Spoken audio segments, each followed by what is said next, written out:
Hello friend, welcome to my YouTube channel math solution. आज हम matrices के PYQs लेंगे 2024 वाला। तो कौन सा प्रॉब्लम है देखेंगे। Let alpha beta not equal to zero. यहाँ पे देखो कंडीशन दे दिया, alpha beta not equal to zero, यानी अल्फा और बीटा का वैल्यू अगर जीरो आए तो उसको रिजेक्ट कर देना, वन को कंसिडर करना। ठीक है। अब यहाँ पे ए का वैल्यू दिस और बी का वैल्यू दिस, और बी जो है is the matrix of cofactor of the element of A. Means B बोले तो एडजॉइंट ए, क्या है, एडजॉइंट ए। तो को फैक्टर ऑफ एलिमेंट ए बोले तो सर डायरेक्ट ऐसा भी लिख सकते, B the cofactor of element, cofactor of element A का मीनिंग क्या होता है, B is equal to adjoint A. Direct direct भी हो जाता, को फैक्टर भी बोल सकते या फिर हम लोग ऐसा भी बोल सकते, बराबर एडजॉइंट ए। अब यहाँ पे चेक करना क्या करेंगे हम लोग। तो सर ये हो गया, इसका डिटरमिनेंट लेंगे तो क्या होगा, दोनों साइड डिटरमिनेंट ले लेते, एडजॉइंट ए। अब आपको मैंने प्रॉपर्टी बताया कि था, determinant of adjoint A is what, that is mod A का स्क्वायर। ये मेरी फेवरेट प्रॉपर्टी, 90% क्वेश्चन यही प्रॉपर्टी पे सॉल्व होते हैं। मॉड ए का स्क्वायर याद रख लेना। ये n-1 होता और n जो है ऑर्डर ऑफ मैट्रिक्स रहता, और order of matrix is always 90% cases में 3/3 रहता। तो 3/3 बोले तो ये मॉड ए का स्क्वायर, n-1 बोले तो 3-1 2 होता। याद हो गया ये प्रॉपर्टी, हो गया। क्यों सर, ताकि उसने मेरा डिटरमिनेंट ऑफ ए भी निकालो, तो ये आगे काम में आएगा आपके। अब इसको मैं ऐसा भी लिख सकता, it is like this mod A का स्क्वायर। ठीक है, आ जाओ, अब आ जाओ क्वेश्चंस में। तो A is equal to what, sir direct ही सॉल्व करो, चलो ठीक है, कोई दिक्कत नहीं। यहां से हम लोग को निकाल लेना पहले ये वाला, ये वाला, इसके रो और कॉलम को छुपा दो। ये किसके बराबर में, माइनस अल्फा के। माइनस अल्फा बोले तो निगेटिव ऑफ निगेटिव आएगा, क्योंकि पॉजिटिव निगेटिव पॉजिटिव निगेटिव, ठीक है ना, को फैक्टर ले रहे अपन, इसका को फैक्टर ये आएगा।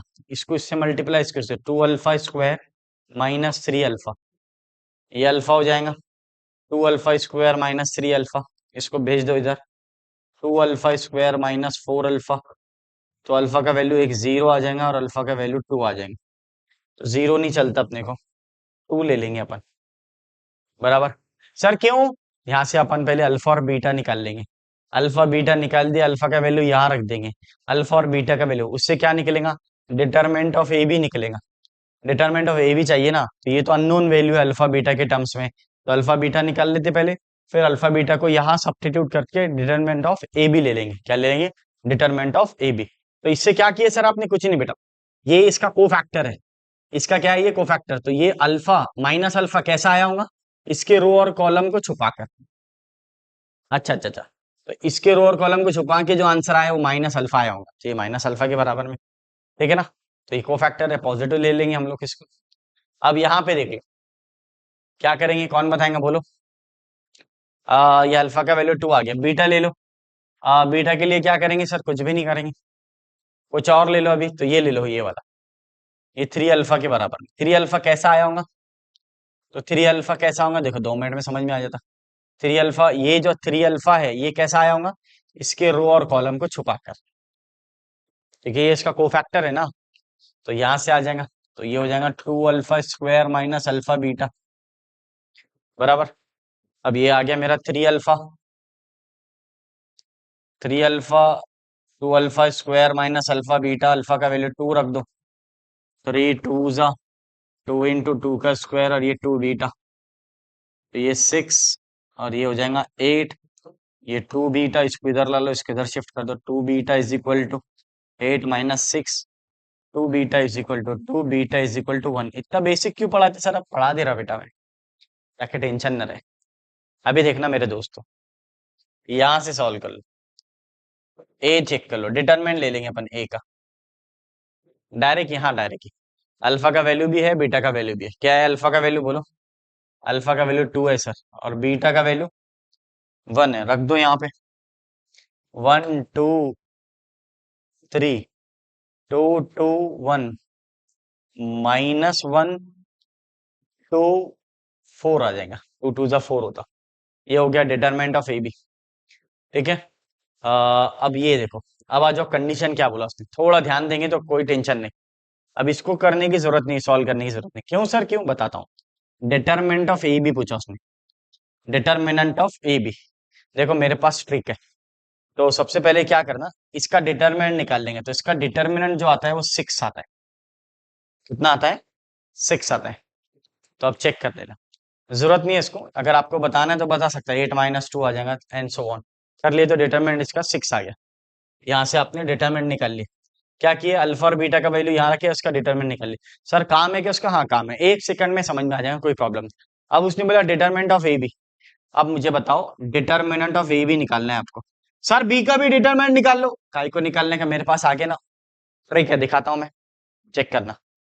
डिटरमिनेंट ऑफ ए बी क्या करेंगे आप लोग, इसको mod of determinant of A determinant of B लिख लिया मैंने। अब मुझे बताओ डिटरमिनेंट ऑफ बी क्या है, कोफैक्टर ऑफ ए है। कोफैक्टर ऑफ ए बोलो तो एडजॉइंट ए है। अब एडजॉइंट ए है, इसका क्या मतलब, ये आ गया एडजॉइंट ए, इसको एडजॉइंट ए, एडजॉइंट ए का स्क्वायर क्या होता, मॉड ए का स्क्वायर होता। डिटरमिनेंट ऑफ एडजॉइंट ए क्या होता है, मॉड ए का स्क्वायर होता। अरे क्या बात है सर, ये मॉड ए का स्क्वायर हो गया, ये हो गया मॉड ए का स्क्वायर, तो ये मॉड ए का क्यूब हो जाएगा फिर। अब मॉड ए का वैल्यू आपने निकाल लिए, मॉड ए का वैल्यू क्या है, 6 है। या आप नहीं कर लेना, टाइम वेस्ट नहीं होगा। तो 6 का क्यूब ले लो, 216 ले लो, 216। This is your final answer. अगर आपको प्रॉब्लम है तो मैं समझा सकता हूँ। पहले मैंने अल्फा बीटा निकाला, फिर वही पुरानी कहानी, जेडबलई में 2 या 2 से ज्यादा कॉन्सेप्ट के क्वेश्चन आते हैं, तो हम लोग को समझ में आ गया सर।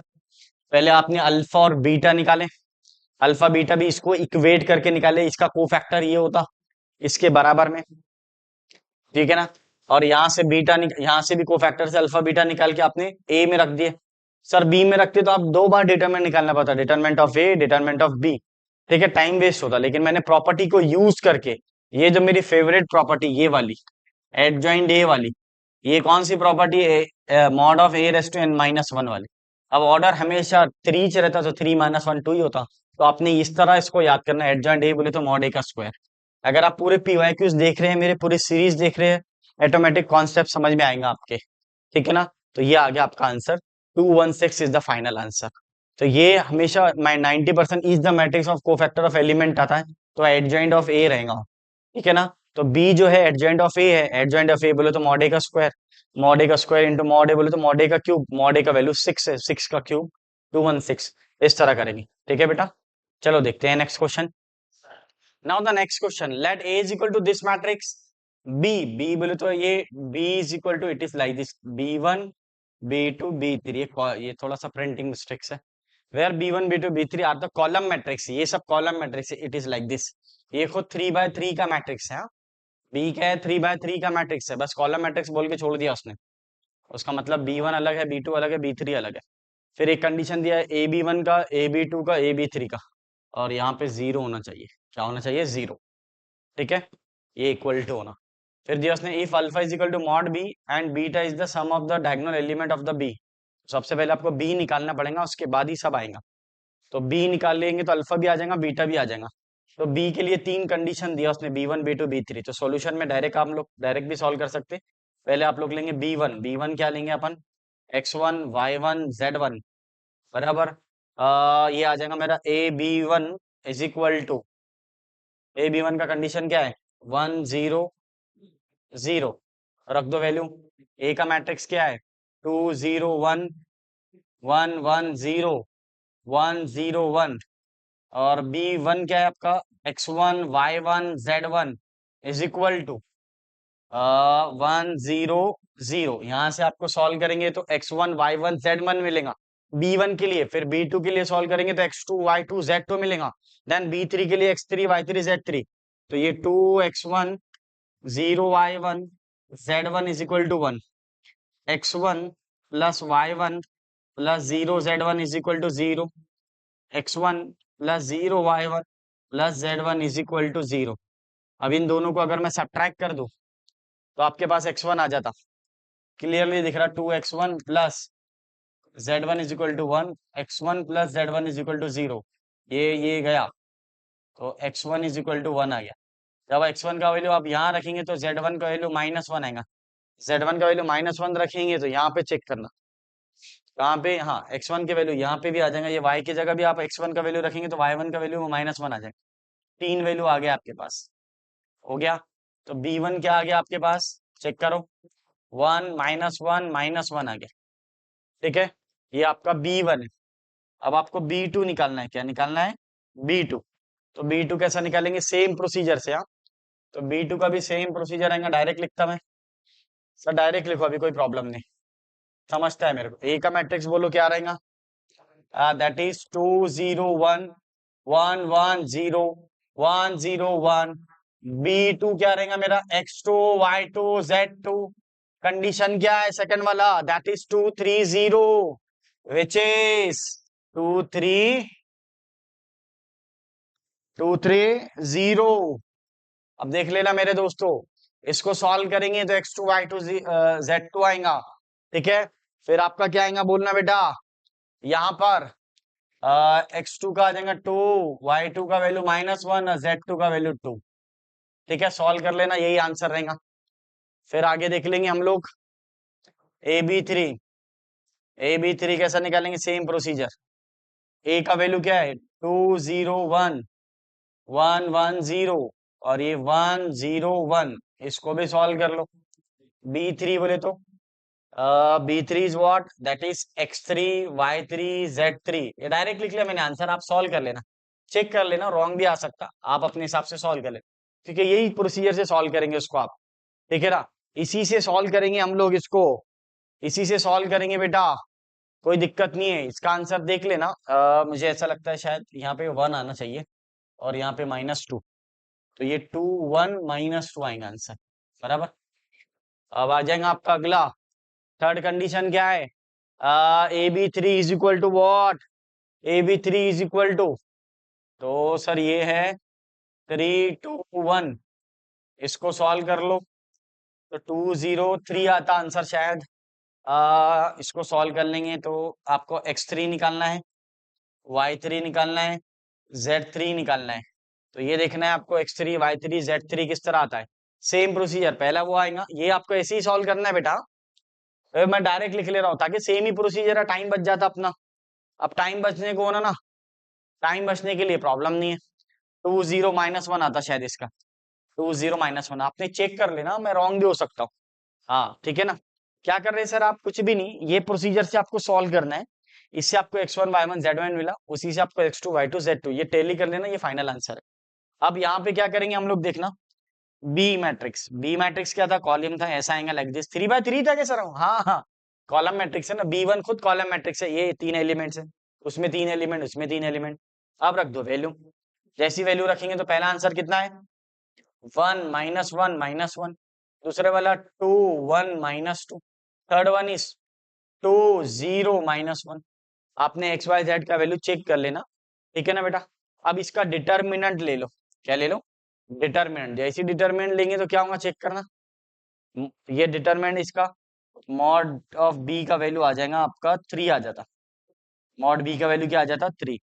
अब आ जाओ क्वेश्चन की तरफ आ जाओ। उसने क्या बोला? Alpha is equal to mod B, तो यानी अल्फा का वैल्यू 3 आ गया आपका, टेंशन नहीं है। और जो b है is the sum of the diagonal element of b। Sum of the diagonal element बोले तो इसका सम है ये वाला, तो इसका सम करेंगे तो बीटा आ जाता आपका 1 + 1 - 1, ये और ये गया, तो बीटा का वैल्यू आ गया 1। अल्फा बीटा आ गया। ठीक है। अब उसके बाद क्या बोला? Alpha cube plus beta cube is equal to what? Numerical वाला क्वेश्चन था। न्यूमेरिकल वाले में क्या करेंगे हम लोग? Alpha cube plus beta cube. तो अल्फा क्यूब बोले तो 3 का क्यूब प्लस 1 का cube, that is 27 + 1 that is 28। तो alpha cube plus beta cube is equal to 28। This is your final answer. इस तरह आपको सॉल्व करेंगे। ठीक है ना। अब यहाँ पे चेक करना है आपको, सर कौन सी प्रोसीजर डायरेक्ट? ये तो बेटा सेम प्रोसीजर ही है ना, AB1 निकाले जैसे अपन ने, उसी तरह आपको AB2 निकालेंगे, उसी तरह AB3 निकालेंगे। वो तीनों वैल्यू निकाल के यहाँ रख देंगे मैट्रिक्स के अंदर। इसका डिटरमिनेंट लेंगे तो 3 आएगा। अब इसमें कहाँ टाइम वेस्ट करते रहो, डिटरमिनेंट सिखाते बैठो, डिटरमिनेंट किस तरह सॉल्व होता। आपने चेक कर लेना डिटरमिनेंट का वैल्यू क्या आता। डिटरमिनेंट का वैल्यू 3 आता, आपका आंसर कुछ अलग भी आया, लेकिन प्रोसीजर तो समझ में आ गए। फिर मैंने बोला 2 या 2 से ज्यादा कॉन्सेप्ट के क्वेश्चन ही जेई में पूछता, तो अभी देखना क्या है। तो पहला कॉन्सेप्ट है AB1 AB2 AB3, इससे मैट्रिक्स बी निकालेंगे, फिर उसका डिटर्मिनेंट लेंगे, वो अल्फा के बराबर में है, वो अल्फा के बराबर में, फिर अल्फा के बराबर में आ गया। फिर आपको क्या करना है? अगली step beta is the sum of the diagonal of element, जो बीटा है वो डायगोनल एलिमेंट है बी के, सम है, डायगोनल एलिमेंट का सम है बीटा। तो ये आ गया, उसका सम करे 1 + 1 - 1, ये कैंसिल हो गया, बीटा आ गया। बस उसके बाद में क्या करा उसने, alpha cube plus beta cube निकालो। तो अल्फा क्यूब बोले तो अल्फा का वैल्यू 3, बीटा का value 1। This is your final answer. तो इस तरह आपको कॉन्सेप्ट बेस्ड क्वेश्चन है, ज्यादा क्वेश्चन बचे नहीं, 2-3 ही प्रॉब्लम बचे अभी 2024 के पीवाईक्यूज के, जो भी मैट्रिसेस के पूछे हुए है वो, ठीक है ना। हार्डली हर साल 20 या 21 क्वेश्चन ही पूछे हुए इस मैट्रिसेस के। 20 क्वेश्चन ही थे लास्ट ईयर के, 21 थे पता नहीं मुझे, 21 थे कि 20 थे, तो शायद 20 या 21 थे। तो डिटरमिनेंट के भी 20 या 21 ही थे। अभी नेक्स्ट चैप्टर भी आपको कौन सा चाहिए वो बताना मुझे कमेंट के अंदर, तो हम लोग वो सॉल्व करेंगे, क्योंकि आपको पीवाईक्यूज पूरे आना चाहिए 2024 वाले, ठीक है ना। उससे पूरा आइडिया हो जाता 2024 के, अगर आपको पीवाईक्यूज आते हैं तो 90% सिलेबस तो आपके पीवाईक्यूज में ही कवर हो जाता। अगर आपको बेसिक मैथमेटिक्स आता है, बेसिक मैट्रिसेस आता है, तो बेसिक मैट्रिसेस बोले तो एडिशन, सब्ट्रैक्शन, मल्टीप्लिकेशन, बाकी जो रूल है हम तो खुद ही एक्सप्लेनेशन कर रहे हैं इसके अंदर, पीवाईक्यूज के अंदर, तो आपके ध्यान में आना चाहिए सभी, ठीक है बेटा। चलो मिलते हैं नेक्स्ट वीडियो में। वीडियो पसंद आया तो लाइक शेयर एंड सब्सक्राइब कीजिए।